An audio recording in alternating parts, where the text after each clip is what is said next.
Welcome to Middle Fingers Up. It's good to gup shup. This is the Angry Brown Girl Club series.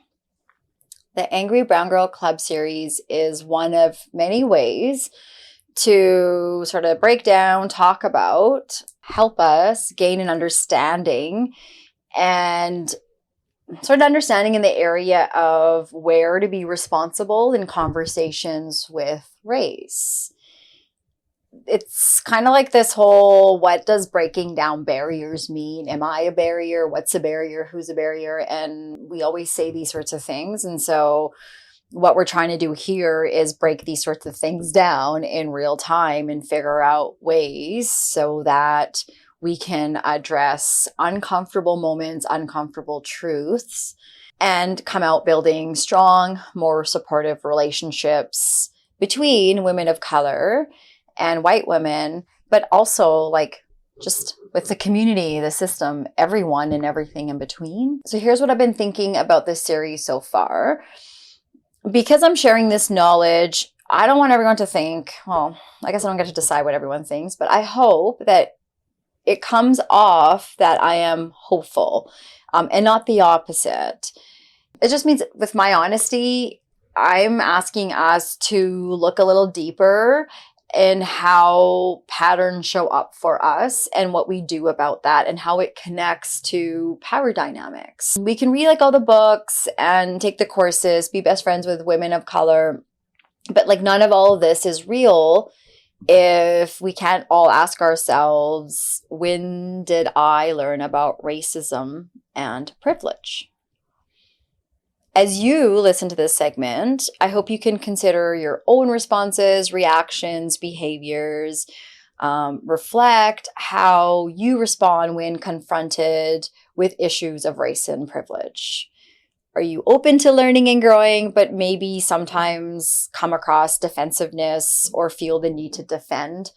And how do you work through that so that can come out of this stronger? What I'm trying to do here is help us see these power dynamics that have come about over years and years and years. These things shape who we are today. And so it's not like, oh, wasn't part of the slavery era, so I don't really, that's not me, I'm not racist. Today, we're going to kind of get into some like things that can help us recognize privilege and grow through that discomfort so that, again, we can come out stronger. So I think what may possibly come up here is that sometimes when we are learning about history, through a movie, a podcast on racism, a story, whatever way we sort of try to absorb that information, I think when we learn that way, like sort of that educational route, we take that diversity course. It's a surface thing, like going to a restaurant and eating food from a different culture. It's great. It's surface. And I think sometimes it's hard to connect us to the histories and the patterns and those things. And it can feel here that this whole segment is so dark because there's a lot of conversation about picking apart, but we have to go to the beginning. We have to look at where all of this defensiveness, all of these sorts of things come from, where these power dynamics come from, if we want to then figure out like where we can go.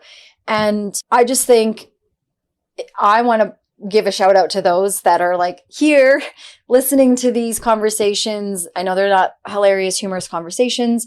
I get that. But I appreciate those that have been, sending messages and thinking about these things that have led to this series. So this series is taking these histories, these power dynamics that have evolved over time and asking you to recognize yours, ours as well. So it's kind of bringing it home. It's more intimate. It's close. I can understand where it might be feeling a little. But again, thank you for sticking along and listening to these and being part of these conversations. So I think some of this might come as a shock or validation. Like some might be like, oh my gosh, I had no idea. I feel terrible. Or some might be like, oh yeah, I already know that. I'm already on that. I'm great. I'm awesome. And that's those avenues, are what they are, and neither is better or the other. But I think, well, actually, when you think you know everything, that's the worst one. But here's the thing, like, no one's racism here is being tracked or in check. Everyone has to understand that no one is above it, and every single person has this in them, and we need to figure out where it comes from in order for us to work on it. So taking classes, reading books, all that's great, but then it's like, let's get practical and connect the dots so that there can be some action. One way to look at this is we all have germs, but it may not seem like we all carry them, and the fact of the matter is they're there, and racism is like germs. So in previous segments, we explored defensiveness, power dynamics, and the history shaping these behaviors. And today we're going to get into the practical ways to recognize privilege, and then how to grow through that discomfort. What is that all about? So we can better humanity. Welcome to segment 4, your onboarding. So onboarding is a process of introducing and integrating someone in a new environment, system, or even a new way of thinking. And it's about providing the necessary information, the tools, and support so that that person can really understand and navigate the space effectively. So kind of what we're doing here, right, with racism is understanding these spaces that we find ourselves in and how do we effectively, safely navigate ourselves. So let's join the conversation. Let's start with the I had no idea moment. Many people express shock when confronted with the realities of privilege and oppression. A common response is, I had no idea, but ignorance in today's world is a choice.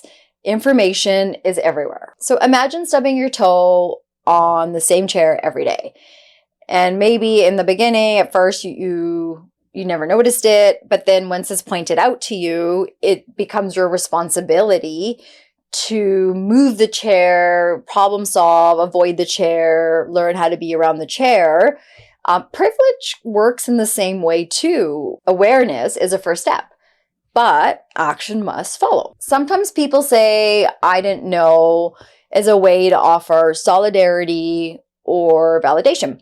However, it's often doing the opposite. It can feel like a shield that protects from blame, but also it keeps from accountability. Because when honestly someone responds back with, I didn't know this happens, or I didn't know I couldn't say that anymore, or in that way, it goes back to that earlier segment of that story about the tears. This response is another form of the tears. So remember that friend that was bawling, and then I ended up consoling, and that's sort of what it became, taking care of her, meeting her needs. It sort of centers that person. And here we are no more sharing, learning, connecting, because you're in the shock mode. We're just sort of tending to, holy crap, yeah, okay, let's bring you down from the shock. You cool, yeah, it does still happen. But then also, we're not really going to talk further. You don't really go further because the shocked person isn't really tell me more. They're like, holy crap, I can't. This is too much. And so then the safety of the conversation sort of deteriorates, and we don't really want to continue to share. And often that's the decision factor now, is how are we going to come back to that and work through that? Or are we just going to never go back and have that conversation again? And that is how white supremacy continues to live in these moments. So why I didn't know isn't enough. Like I said, saying I don't know is that shield that protects from accountability and blame. And often that ignorance excuses the actions or the inactions. And maybe we can ask ourselves, when is the last time we actually sought to understand someone else's experience? We can find empathy for others when we try to understand what it might be like to be in their shoes at that time. But when it comes to sharing experiences of racism, it doesn't happen as much as it should. Instead of understanding, stopping, and listening, people often try to fill this uncomfortable sort of shoes with this cognitive dissonance, right? Which means you're holding two conflicting thoughts at the same time. So it's hard to simply say, I'm sorry this happened. And instead often presents as a shock. Wow, like how is that even possible in this day and age? That still happens. And then that just either forces us to defend or, that whole club that we're in. That's sort of how we get put in there, because now we're angry, we're defending, all those sorts of things. Can you imagine if we would say something like, wow, bullying still happens because it's not happening in our circle or with our children. So in order to stop this dynamic, active listening and empathy are the areas to really work on. And if we can work on those things, when someone shares their experiences of racism, it's important to resist and maybe think of in that moment, like, what's my response going to be? One thing we can do is sort of backtrail here and look at shock and address that. Let's break that down. This is what would have to happen for shock to be legitimate. People would not be reading, not listening, not engaging with the world around you. And for someone to be genuinely shocked by the existence of racism, they would have to be completely disconnected from current events, social media, literature, conversations about race. And the scariest thing of that, honestly, is the lack of self-awareness. And only we ourselves can tune into where our level of self-awareness is and really pushing ourselves. I think that's where we got to go back to the basics and start with ourselves and chip away. How much do I really know about my role with racism? This level of ignorance is a choice, and it's like being in this privileged bubble and not engaging with the realities of what people of color experience on a day-to-day. And it's kind of sad because it disconnects a lot of friendships, a lot of work relationships, lots of growth in teaching with young people. Okay, so the conversation is the proof. The proof. Everybody always wants the proof, the facts. So here's the proof, okay? Growth begins when we stay in uncomfortable situations, conversations, moments. One example that I have for you is a white friend and I were having a conversation, catching up, and I really respect how she confidently was able to acknowledge her level of privilege and the amount of work she had yet to do to understand what it was like for this other woman of color who had experienced a pretty traumatic racial experience at that time. And I just thought, wow, like, thank you for acknowledging that, even though I felt like this white woman had handled it so well and was a really nice support. Unfortunately, like really the only support for this woman of color who went through this experience. And I really loved how she didn't jump to accept the compliment or the feedback of, hey, like, thanks for being there. It was very interesting how she very clearly did not want to acknowledge that, appreciated I'd said that, but it was very clear that she was she didn't need a gold star. She had a lot of work and she was figuring it out. And she said, honestly, I can sit here today and tell you what I think I would have done if I was there with that woman of color who had experienced that. But that moment, I don't really know if I would have done anything different. And that's the work I have to do. Thank you. She knows who she is. I really appreciate that. So why am I sharing that story? I think it's just important to acknowledge and connect that there are powerful moments where the balance is not about who's in power here, and it's about two women connecting on a level of being humans. And I think we like to think that happens more than it actually really does. So thank you for that story that I was able to share. Another story, if I can, is I had an episode with a friend that is a therapist, and this episode was supposed to be about the responsibility of white therapists when they are accepting clients of color, and what, as a white therapist, you have to really know, and how you have to lock into what's happening in the world, and how what's happening on the bigger level is not so big on that level for a lot of people of color who might show up in therapy. And in this episode, there was a lot of uncomfortable moments, because it was just, I really love this woman and I didn't want to disrespect her, but I also really felt like we needed to talk about this because this happens a lot for people of color. And she showed up there understanding her place, her role, and there were no tears. I think it was so uncomfortable that if I was crying, I don't know how she wasn't, but I think she acknowledged in that moment how she really needed to not make it about her and be strong in that moment. And I love that. And after that recording, which made me feel all sorts of hard things, she reached out the next day to check in and, gauge where that power balance and where we were at. And I really appreciate that. And she knows who she is too. I have many of these fantastic stories, and I would love for us to be able to build more of these. But the only way that we can do it is checking where we are at with our racist germs. And so all of this starts with listening and then reflecting on what is mine to do, not how good I am or how I got this. We don't really learn when we do that. It's like, what can I do more? Can I learn more? Would I have done something different?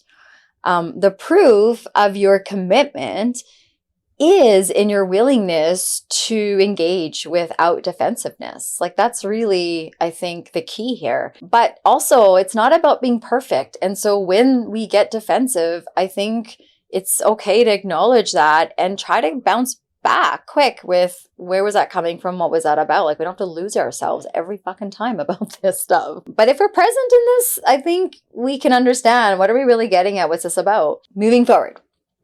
So how can we move forward? First, let's listen actively, as we're talking about here, right? And seek out resources that challenge your worldview. And it's okay to like be open to feedback. I don't know where I would be, because people love to give me feedback all day long. So eventually you have to get open to it, or eventually you become open to it, I guess. Second, own your part. Defensiveness often comes from that guilt and not knowing where to take responsibility and what's yours. Let's focus on learning and improving instead. That's really what it is. So instead of saying, I didn't know, maybe we can ask, what am I willing to learn? When I used to work in short-term crisis support for parents and caregivers and their young people, we used to ask the caregivers, what are you willing to do here? What are you willing to change? What are you willing to work on? Because it's easier for us to sit in a place when there's a power imbalance between a parent and a child and expect a lot of things of our young people. And no matter what, we'll always have the upper hand as a parent. And I think that's a tricky place to be. And so our work was around, okay, like, what are you going to be willing to do as well? Your kid has work to do, but what about you? And it really sort of allows you to ask yourself, am I going to make a change? And if I am, where am I at, honestly, in order to do it? And if I'm not, then own it. You can't hide behind I didn't know that, if you truly are not willing to make change. So acknowledging these things, then action has to come with it. Let's figure out how to actually start listening. Let's pay attention when someone shares their experience. That's sacred. It's beyond that. You're uncomfortable. We're uncomfortable. I had a friend who sometimes, I think because we didn't really talk about things, you could tell that she was leaking. And what I mean by that is, we have a lot of holes that we can leak from, but this is that passive aggressive leaking when we don't deal with the unfinished business or tend to the things that matter, and we brush them off or avoid them. And so anytime I would share my learnings where I stood with what was happening to Palestine, as well as sharing racial experiences that were happening in current time that connect to that, she would roll her eyes. And I don't think she was noticing how much she kept rolling her eyes at me. And I think when we can't acknowledge our participation in real time, and we are more focused on, I read 17 books or I watched these podcasts or what, then again, the question is, okay, but what did you do with that information the next day or the next minute? Not just telling someone I read that book and then let's get on with it. Part of owning your part is acknowledging that when we miss the mark, it's okay to go back and address it and move forward. That's what the whole commitment is. We're not going to have it perfect. I think that addressing the root cause, so as we talked about in segment 2, looking at the history of how that defensiveness and those power plays show up in the relationships between white women and women of color can be really helpful in addressing that defensiveness. It's not really about you and me in that moment. It's about all these other things that are sort of escalating this conversation. Okay, so a couple of things. If we go back to the onboarding part, and we talked about the tools and support that we want to give people so that they can adjust to a new way of thinking, a new space. A couple of spaces that involve white women, white people, and people of color. One is interracial relationships. So I love when Saira Rao explained to a white woman who shared her being married to a man of color and having kids with him, really showed how she wasn't racist. So that token card again, like playing that token with that token of, well, I married a person of color. And so I think Saira says it best, and I'll just stop here. She says, you can't fuck your way out of racism. So hiding behind this, attracted to someone's color or the colorful parts of their culture is not enough to enter a relationship with them. And often people of color will say to a white person, have you dated someone of color? Because you are entering a very different context and world, and you wouldn't know it. It's important that you can understand how to get to know that. I think a question that you can ask yourself when you are in a interracial relationship is, how am I linked to the barriers my partner experiences or the BIPOC community experiences? This isn't about blame, but it is about starting to understand, again, that part about how do I play into these bigger dynamics and these bigger parts of history that seem like I said earlier, aren't really part of my era. They came from so long ago. Okay, so the other part of the space was the friendships with women of color. So similarly in the friendships, showing up means more to linking to the pretty parts of my culture. It's about learning and understanding our experiences and checking your own assumptions. Allyship isn't a badge, it's an ongoing practice. So one way to look at it is, I have been around white women who will say all their best friends or all the friends they're with are women of color. And that's a first sign when you have to announce that. Again, you're looking for acceptance or something, but you're not understanding what power is at play here. So I think ask yourself, why are you friends with these women of color? What is that about? And the need to announce it to others, or like I said at that dinner, when I was reminded that my friend's best friend was also brown, how dare I call her racist? But yet all the things that were said prior were proof in the conversation. However, we couldn't go there. I think it's really important that we examine these friendships.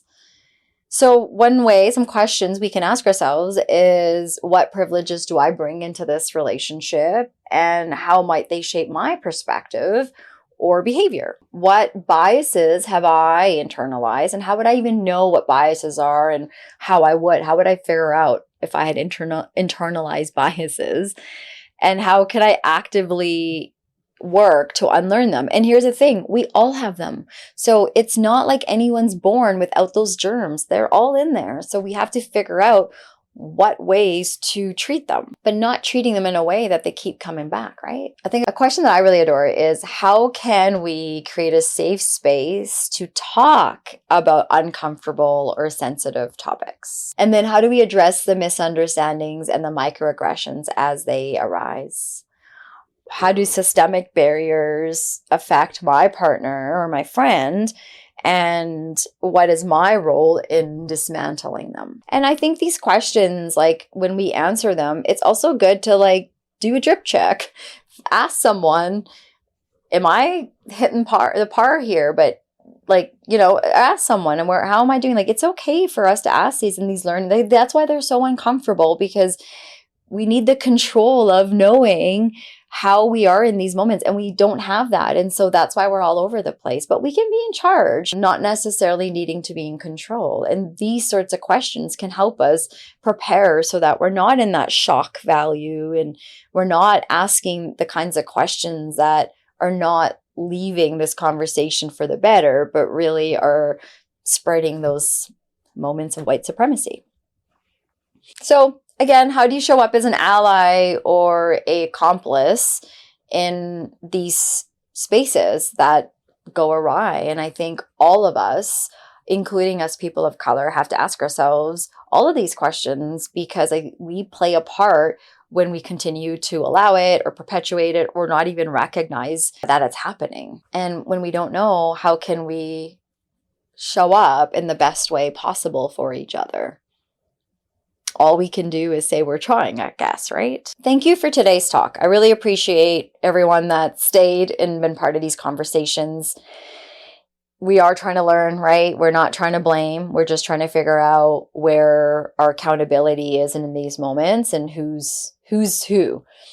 Growth requires that discomfort, and it also requires us being connected to ourselves, give ourselves some self-compassion and understanding as we learn. So today's discussion isn't about blame, as we uncovered, right? It's about that learning, and growth is uncomfortable, as we talked about. But it's also something that brings connection and understanding. So if we can keep showing up for these conversations in a way that can make meaningful change, I think we can agree then no more surface talk, because this is all for the future. It's all for our kids. Stay angry.